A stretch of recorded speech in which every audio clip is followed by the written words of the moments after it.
Hey guys, welcome back to the channel. Today we are talking about the 6 things that could fix Amtrak, why we don't actually need a bullet train.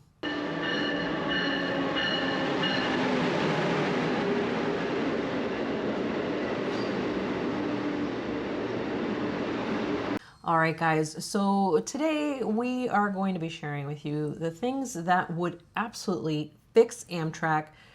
We don't really need a bullet train. We did initially get pretty excited about the bullet train, having been on bullet trains in other countries before, and it was a really incredible experience. But we don't really need to bring that to the US because there's several things that Amtrak could do that would absolutely fix the situation that they've got going, the mess they've got going right now, and would basically negate the need for having something like a bullet train in the US. Yeah, I think the first thing that people get frustrated with about Amtrak is that they go on Amtrak and it's usually for a long train ride. If they're going on a sleeper train, it can be one night overnight, it can be a couple of nights overnight, and sometimes they'll put trains together, which is like 2 or 3 trains and then doing a week-long vacation. We do that all the time.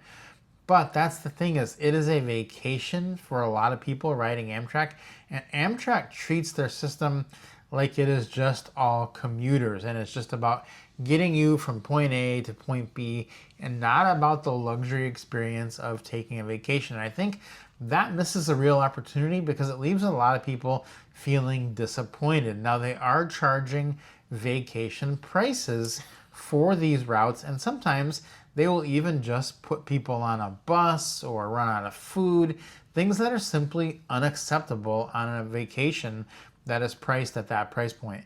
And I think that's something that Amtrak just overlooks. They're not a transportation company. They are, but they're also a vacation company. And that is what people have come to expect. And they could be doing a lot better job in that area. Yeah, I think this is such a huge one because honestly, if they look at the numbers outside of that Northeast corridor, most people on those Amtrak train routes across the country, those people are on vacation. It's not just a point A to point B. They want the whole train experience, the nostalgic experience, and they've just stripped it down to something that is really just a transaction, and it doesn't have any frills to go with it. It's just a basic level thing. They're just like, all right, get on here, get off here, that's it, it's over. Now, there are some exceptions on a few of the trains. On the train rides, you will experience something that does feel a little bit more like a vacation, but that's not an Amtrak-wide thing. That's really just individuals on your train. If you get a spectacular conductor on the California Zephyr, they're going to go through and tell you everything that you're supposed to be looking for out the windows and all that kind of good stuff. But if you don't, then you're not going to have the same experience as somebody who had, a conductor who shared a lot of information about the train route. So it's very inconsistent. It really just depends on the staff as opposed to a standard Amtrak wide. Yeah, next thing they need to do is get the delays under control. This is probably the worst part about Amtrak, and has been for some time, is that their trains are almost universally late. You cannot expect to get to your destination on time. No one would use them if they need to get to something like a cruise ship or another part of their vacation. And like we said before, people are using this for vacation, so they end up missing part of their vacation because their Amtrak train was late. That means a lot of people can't or won't book Amtrak because of that, and those that do sometimes regret it. Yeah, and one of the biggest problems here is the freight trains. And honestly, Amtrak legally has the right to the track, but they get bullied by those freight trains. And you hear it all the time. We're like, oh, your train has stopped, and you hear your conductor come on and say, oh, we're waiting for, some freight traffic up ahead or freight trains coming through. It's a pretty big deal. And Amtrak could absolutely take a hold of this, but they don't. They just continue to let the freight trains take over, and it creates this huge problem. You can never depend on, they tell you the time that the train is arriving. It will never arrive at that time. Maybe out of all of the train rides we've done, we've maybe had 2 that have been close, but none of them have actually been on time ever. So that's it's a pretty huge deal, especially for people, if people are, like we were talking a second ago, doing this for vacation, and even just commuters. You want to get to where you're going at a particular time so you can continue to make plans. You're spending extra money having to stay the night somewhere because the train might not leave on time, or you might not get there in time to get the next train. So it really complicates things. It ends up costing the passengers a lot more money. Yeah, and in fact, another thing that happens with it is that trains will get delayed, trains will get actually canceled. Sometimes there's nothing they can do about that, but you don't see these problems all that often in other countries.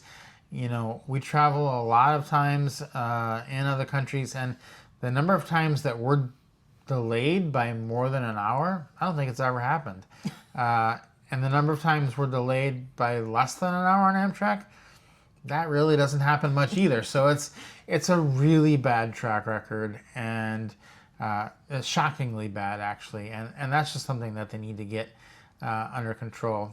Next one they need to do is to enhance their operational efficiency and service. Increase the scheduling, increase service frequency on key routes, and leverage their technology to make a more efficient and customer-friendly system.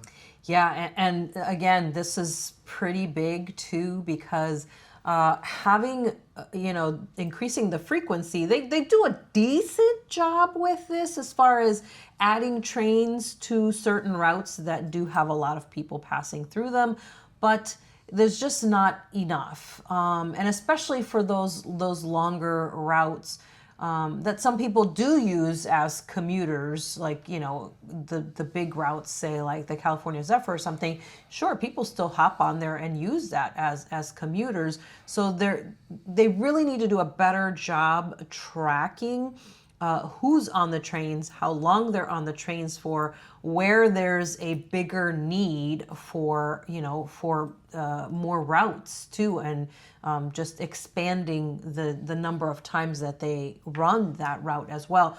So it's again another pretty big deal, and this is something that can be done. As far as the costs are concerned, you're not looking at an exorbitant amount of money here. You're just adding some more trains and the staff, and it just would make such a difference to have more availability. The other thing is, just using technology a little bit better. If you've been on the Amtrak website, you know that it is very challenging to use, and oftentimes we almost always just book in the app, and even it's quite clunky to use, kicking you out at weird times and just things like that. They could do so much more with the technology. It's there, and it's really not that complicated for them to add something like that into their system. It would really help on the customer end, make things a little bit easier, and really cut out the need to constantly be calling in to the 1-800 number if you were able to just do these things right online or right through the app. All right, modernize and maintain the fleet. This is a big one. We all know the Amtrak equipment is not in great condition. The trains are old, 50 years old they can be. What they do is they just refurb the interiors, get a little bit new blankets and pillows and bedding, and call it good. But that's not really good enough to keep up with the rest of the world and the train systems that they have. These are old trains, and not only is the interior, the appearance not good, but they are starting to fall apart. I mean, we have had many rides where the air conditioning did not work, the toilets did not work in some of the trains, and it can become just a really bad situation really quickly. These are not things that they're unaware of either. Like a lot of times they'll say, yeah, there was no other cars available, so they just sent this one out, even though they knew it had problems. And they'll say to us, well, you can call in and get some type of a refund, and that's all great, but why are you doing this? Why are you sending cars out that you know have a problem, because it's not a way to run a company. There's just no way to do that that's acceptable. And so that's a problem. On top of that, they're not maintained day to day as far as cleanliness goes. You won't ever see anybody cleaning them. It's like we're on a train and we're getting into Chicago, and then the attendant will come around and say, all right, I need you out of your room so I can clean up your room. They will literally just spend 5 minutes cleaning your room for the next person before you leave the train. Then you go back in there. So you're now back in that room, and then you get off and the next person just gets back on. There's no actual cleaning. There's no actual sanitizing. There's no actual anything. When you go to trains in other countries, every time the train pulls up to a major station, they're sending a cleaning crew on, not the attendant, an actual cleaning crew with equipment, materials, bottles, spray bottles, things that they can use to actually clean the train. I don't think the attendants are actually cleaning the train. They're basically just making up the beds and taking out the trash. But if there's some gunk or slime left by the previous person, they're not seeing that. They're not going over the whole room with a fine-tooth comb. That's going to be there for the next person. In fact, one time we rode the train from Chicago to New York, and I was in the upper berth, and I was eating a snack up there, and I left my wrapper in the compartment up there. I just accidentally left it, didn't think about it, from one of the bars I was eating at night. Got on the train a week later coming the opposite direction. Happened to be the same train. We happened to get the same exact car, and I went up there, and my wrapper was still up there a week later. And that's just terrible. Yeah, not only that, I also noticed that, like, say on the Viewliner, especially the Viewliner 1 that has the commode, the toilet in the roomette with you, those don't get cleaned. One time somebody got on and there was still stuff in the toilet stuck on the side. It never got cleaned out. And instead of cleaning it, the attendant told the people, just use, such and such room's bathroom. It was one of the bedrooms. Just use the bathroom in there because this won't get cleaned or whatever. So the attendant didn't clean it. They just sent them to use an empty the bedroom's bathroom, to use that bathroom instead because, in the Viewliners, there's not a bunch of extra bathrooms in the sleepers. So that's such a huge deal. Like, that just kind of is mind-boggling. We've been, like we said, we've been in trains all over the world, including in Europe and in Asia, and you do see those cleaning crews waiting outside the train when the train arrives. Even just the day-to-day ones, the cleaning crew is out there waiting. They go through, just like in an airplane, and clean things out of the pockets, all that kind of stuff. We were really flabbergasted when we found that wrapper that Rob inadvertently left in the room. We were like, are you kidding me? It's still here a week later. It was just really just astounding. And, you kind of chuckle about it, but honestly, it's sad that the effort is not being made to keep it clean and to get it clean. It really needs, if they did a deep cleaning and just kind of stayed on top of it, it would look a lot nicer too. Yeah. Upgrade the entire food and beverage program. This is something that they're in need of. Now, they do have good food if you're on the train for one day. You'll get a decent breakfast. It's not great. Lunch is pretty good, and dinner is pretty good. The problem comes in that the next day, you'll get the same exact lunch and the same exact dinner choices. And it's not enough to keep people happy. As we said again, a lot of people are stringing these trains together. A lot of people are using the rail pass, different things, and there just are no choices. Now, I will say, Amtrak does have the best food of any train system in the world. We do believe that. Now, Canada's is pretty much right there with it. Those are the best too. But Amtrak does not have the variety that they need. And the reason Amtrak has the best food is because they have the longest routes. Other companies, other trains in other countries don't even try to have food because people aren't on them long enough to really make a difference. But the offerings have been getting worse over the years. They take away the things that people like and they're replacing them with things that people don't like. And, it's just the same thing. And so we did a lot of trains one month, and I was so sick of the Amtrak food because it was the same two things every night. And on top of that, they do run out of things all the time. They run out of desserts. They run out of rolls. They run out of... It's really hard to explain how that can even happen. I can't imagine like being on a cruise ship and then running out of food, and that seems like a much harder thing to do. They know how many passengers there are. How are they running out of desserts on not just one ride, but often? Yeah, and I think, again, this goes back to, talking earlier about having more routes and keeping track of how many people are on which route. I feel like this is something that you can keep track of. How many, of the Flatiron steaks are we needing? How many of the rolls are we needing? How many of these desserts? How popular? This one's more popular. We should probably have more of those. That doesn't seem like something that should be that challenging to keep track of and do, but yet it is a problem, and they do run out of things. And it is very frustrating because sometimes people can only eat certain things. And if that item is gone, then okay, well, I guess I can't eat that, so I guess I can't eat. So then you have to try to go buy something in the cafe car or something. So it really is something that they could fix. And in all honesty, it probably would cost almost nothing to keep track of something like this. Like literally just have the dining car attendants keep track of the meals that they're serving, and then they'll know, hey, we're serving more of this, we're serving more of this dessert. It really doesn't seem like it's something that's that challenging. Yeah, and I think something that goes along with that is that the whole meal experience is tainted sometimes by the laziness of the staff, because they want to get people through and served as quickly as possible. And this goes back to the whole vacation versus transportation. This is not an experience. This is just, here's your food, here's your food, here's your food, take this. And it's not something that they're going above and beyond to make the customer happy, to make the customer get what they want.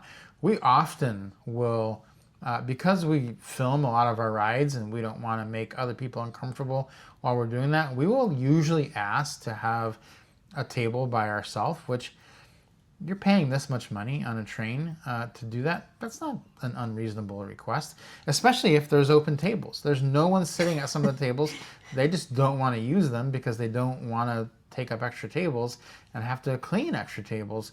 And I just think that's ridiculous that they have the tables, they have the space, they want to just put you all on the same table, and it really turns people off. So a lot of people end up eating their meals in their rooms because a lot of people just don't want to sit and talk to other people. They're doing this vacation because they want to spend time with their spouse.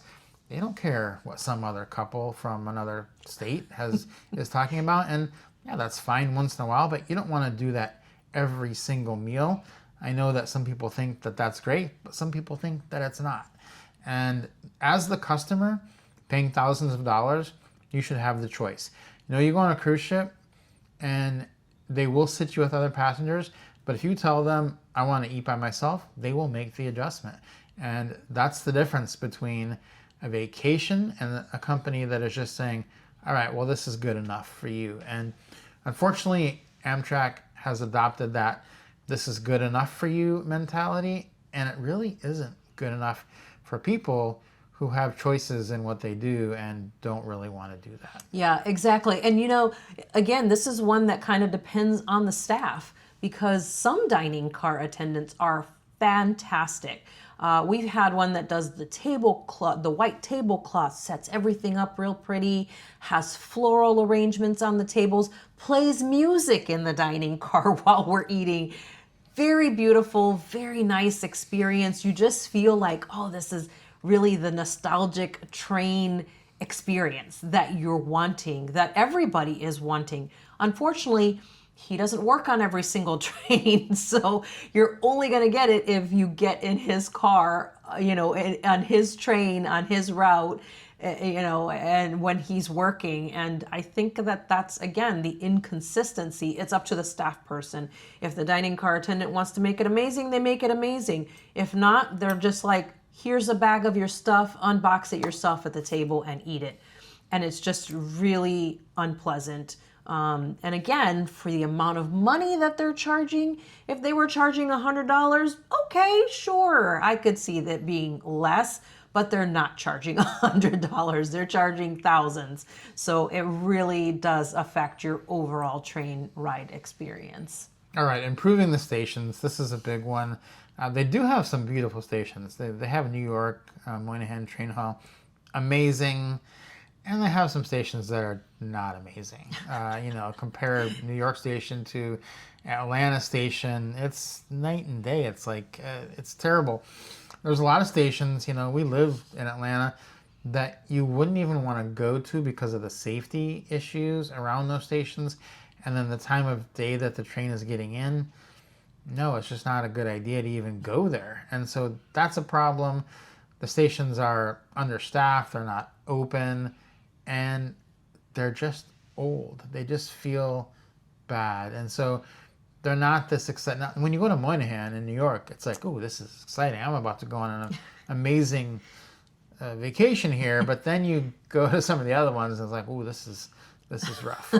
Yeah, and then you match that or put that with the inconsistency with the lounge experience in all of these stations. Like Moynihan train hall, that's the standard now, essentially. And then you go, to Chicago Union Station and you're expecting something amazing. And sure, it's a nice space. It's 2 levels, lots of comfortable places to sit. But then they have this, like, throw some bags of chips out there and throw a couple bananas and baggies of goldfish. And you're just like, how is this the lounge? I have to actually go buy food because there's nothing here to actually have. And some of the other train stations as well. Boston has the same issue. Like I said, Atlanta, the lounge is literally just a string separating the lounge space from the regular train station. And you're just like, this is not a lounge. This is just a string. It's the same seats, it's the same everything, and there's nothing different here other than the string separating us from the other side. It just makes no sense. So that is definitely something that they need to work on as well, because it is something that they tout. Talking about the lounges, and now they're offering that you can purchase passes in some of the lounges. But why would you do that if you're just sitting on the other side of a string? Yeah, how disappointed would you be if you purchased a pass for the New Orleans lounge or the St. Louis lounge? These are really bad lounges. And then Seattle is a beautiful station, but why is there no lounge there? That would be a great one, because it's beginning and ending of several major sleeper car routes. Feels like a missed opportunity to not have a lounge in Seattle when they have a lounge in some of the other places where trains don't even begin or end. So it's a whole mess, the lounge situation, the stations.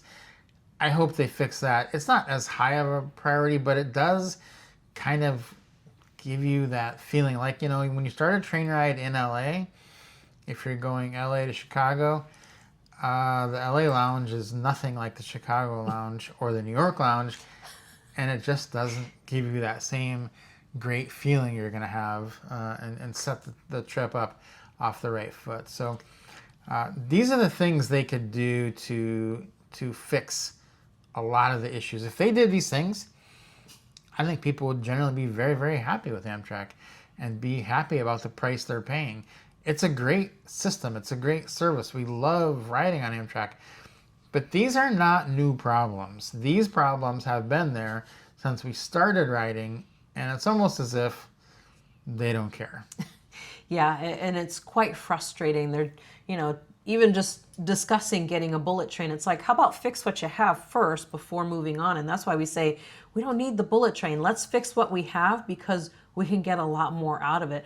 As a matter of fact, if they address some of these things, especially with taking over the actual control of the rails that they do have, they could be more efficient. They could get rid of some of those, of a lot of the delays, and then there would actually be no need for a bullet train, because really the only reason for that is to have a separate set of tracks, honestly. But they already have the legal right over the track, why hand it over to the freight trains when you got passengers paying thousands of dollars on this train to sit here and watch, the freight trains go by? It doesn't seem like very much fun. So if they address these things, there would be absolutely no need to even discuss a bullet train in the US, to be honest.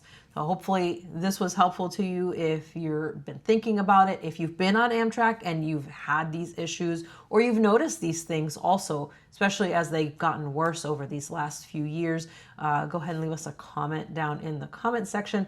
Hopefully you did enjoy this information. Please subscribe to the channel if you haven't already. We'll see you guys on the rails.